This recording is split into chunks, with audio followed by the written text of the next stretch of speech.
হরে কৃষ্ণ ভক্তগণ, আজ বলবো শ্রীমদ্ ভগবদ্ গীতার প্রথম অধ্যায় অর্জুন বিষাদযোগ শ্লোক 15 থেকে আজ বলবো। আগের ভিডিওতে আমি শ্লোক 1 থেকে 14 পর্যন্ত বলেছিলাম, সেই ভিডিওটি আমি এই ভিডিও ডেসক্রিপশানে অবশ্যই দিয়ে দেবো। আর এই ভিডিওটিকে প্রচুর প্রচুর শেয়ার করুন, লাইক করুন, সাবস্ক্রাইব করুন, আর হ্যাঁ, কমেন্ট করতে অবশ্যই ভুলবেন না। তাহলে চলুন দেরি না করে শুরু করা যাক। আর হ্যাঁ, আমার এভাবেই পাশে থাকুন, আমাকে আরও উৎসাহ দিন। তাহলে চলুন শুরু করা যাক। শ্লোক 15। পাঞ্চজন্যম হৃষিকেশঃ দেবদত্তম ধনঞ্জয়ঃ পৌণ্ড্রম দদমৌ মহাশঙ্খম ভীমকর্মা বৃকোদরঃ। অনুবাদ: শ্রীকৃষ্ণ তার পাঞ্চজন্য নামক শঙ্খ বাজালেন, অর্জুন বাজালেন তার দেবদত্ত নামক শঙ্খ, এবং ভীমকর্মা ও অতিভোজী ভীমসেন বাজালেন পৌণ্ড্র নামক তার বিশাল শঙ্খ। শ্লোক 16।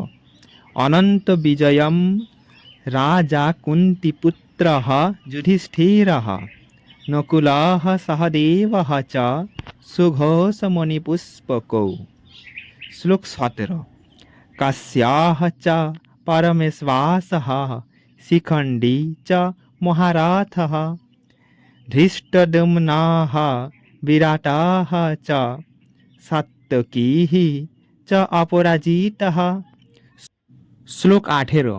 দ্রুপদঃ দ্রৌপদীয়া চ সর্বশঃ পৃথিবীপতি সৌভদ্রঃ চ মহাবাহু শঙ্খান দদমু পৃথক পৃথক। শ্লোক 16 থেকে শ্লোক 18 অনুবাদ: কুন্তিপুত্র মহারাজ যুধিষ্ঠির অনন্ত বিজয় নামক শঙ্খ বাজালেন এবং নকুল ও সহদেব বাজালেন সুঘোষ ও মণিপুষ্পক নামক শঙ্খ। হে মহারাজ, তখন মহান ধনুর্ধর কাশীরাজ, প্রবল যোদ্ধা শিখণ্ডী, ধৃষ্টদ্যুম্ন, বিরাট, অপরাজেয়, সাত্যকী, দ্রুপদ, দ্রৌপদীর পুত্রগণ, সুভদ্রার মহাবলবান পুত্র এবং অন্য সকলেই তাদের নিজ নিজ শঙ্খ পৃথক পৃথকভাবে বাজালেন।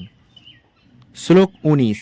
সহ ঘোষঃ ধার্তরাষ্ট্রাণাং হৃদয়ানি বিদারয়ৎ নাভাঃ চ পৃথিবীম চ এব তুমুলঃ অভ্যনুনাদয়ন।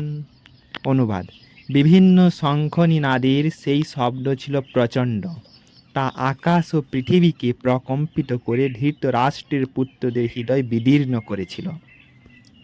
শ্লোক 20।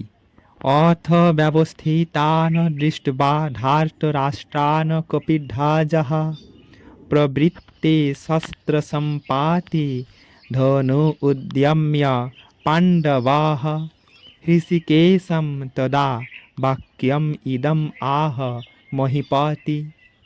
এর অনুবাদ কি?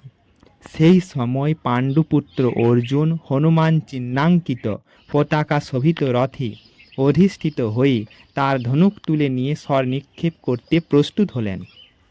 হে মহারাজ, ধৃতরাষ্ট্রের পুত্রদের সমরসজ্জায় বিন্যস্ত দেখে অর্জুন তখন শ্রীকৃষ্ণকে এই কথাগুলি বললেন।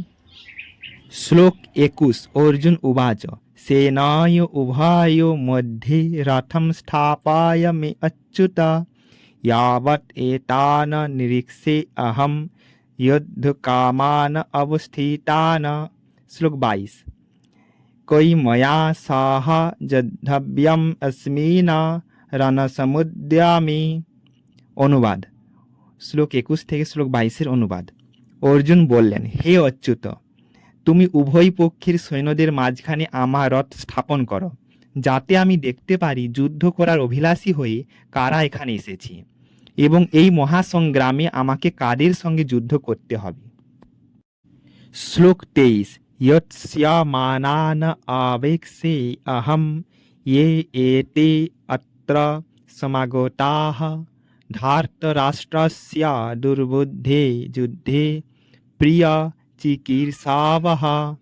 অনুবাদ: ধৃতরাষ্ট্রের দুর্বুদ্ধি সম্পন্ন পুত্রকে সন্তুষ্ট করার মানসে যারা এখানে যুদ্ধ করতে এসেছি তাদের আমি দেখতে চাই। শ্লোক 24। সঞ্জয় উবাচ এবং উক্তঃ হৃষিকেশঃ গুড়াকেশেন ভারত সেনায় উভয় মধ্যে স্থাপয়িত্বা রথোত্তমম।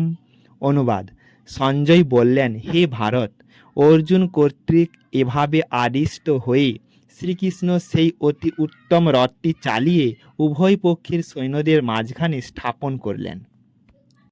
শ্লোক 25।